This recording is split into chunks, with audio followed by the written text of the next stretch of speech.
Malcolm X. I think a lot of people are confused by the new Arabic name, El-Hajj Malik El-Shabazz. I've always had the name on my passport, Malik El-Shabazz, only I only used it in the Muslim world. Well, Hajj is a title that is given to any Muslim who makes the pilgrimage to Mecca during the official Hajj season. Well, will you now use Shabazz and drop X? I'll probably continue to use Malcolm X and I'll probably use it as long as the situation that produced it exists. You don't feel that Shabazz takes the place of X? My going to Mecca and going into the Muslim world, into the African world, and being recognized and accepted as a Muslim and as a brother may solve the problem for me personally. But I personally feel that my personal problem is never solved as long as the problem is not solved for all of our people in this country. So I remain Malcolm X as long as there is a need to protest and struggle and fight against the injustices that our people are involved in this country. Are you prepared to go into the United Nations at this point and ask that charges be brought against the United States for its treatment of American Negroes? Oh, yes. Oh, yes, please. I think you're right in my chair. The audience will have to be quiet.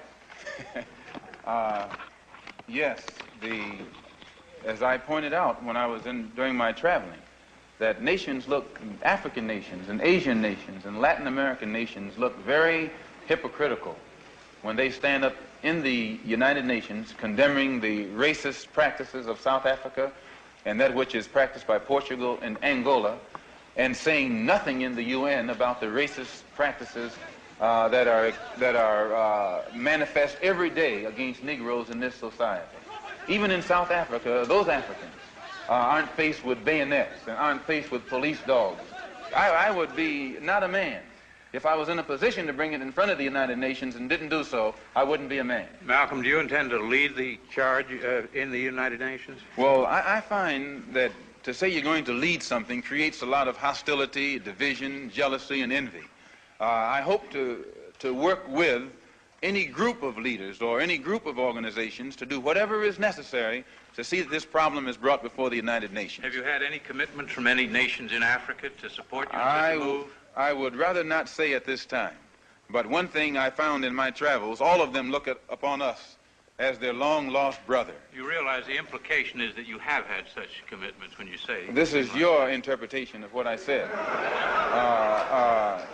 One thing that I found in all of my travels was that all of the Africans, not only the Africans, but the Asians and the Muslims, look upon us as their long-lost brothers. And America had actually tricked many of them into a hands-off policy by giving them the impression that she was honestly trying to do something to solve the problem. My argument over there was designed to prove that it is impossible for the United States government to solve the race problem. It's impossible. Malcolm, on your trip abroad, you said you sensed a feeling of great brotherhood and that conceivably you would be working toward integration in this country now. At least this is what you're reported to have said. Have you any comment on it? I don't think that I ever mentioned anything about working toward integration. They haven't even got integration right here in New York City. You have worse integration problems in the North than they have in the South. So if it doesn't work if you can't bring about integration in New York City as international, cosmopolitan, up-to-date as it's supposed to be, you will never get integration anywhere else in the country. Are you prepared to work with some of the leaders of the other civil rights organizations? Certainly. Certainly. We will work with any groups, organizations, or leaders in any way, as long as it's genuinely designed to get results. Does your new beard have any religious significance? No, not particularly, but I do think that you'll find black people in America, as they strive to throw off the shackles of mental colonialism, will also probably reflect an effort to throw off the shackles of cultural colonialism. And they may begin to reflect desires of their own, with standards of their own. Malcolm, your more controversial remarks was a call for black people to get rifles and form rifle clubs sometime back.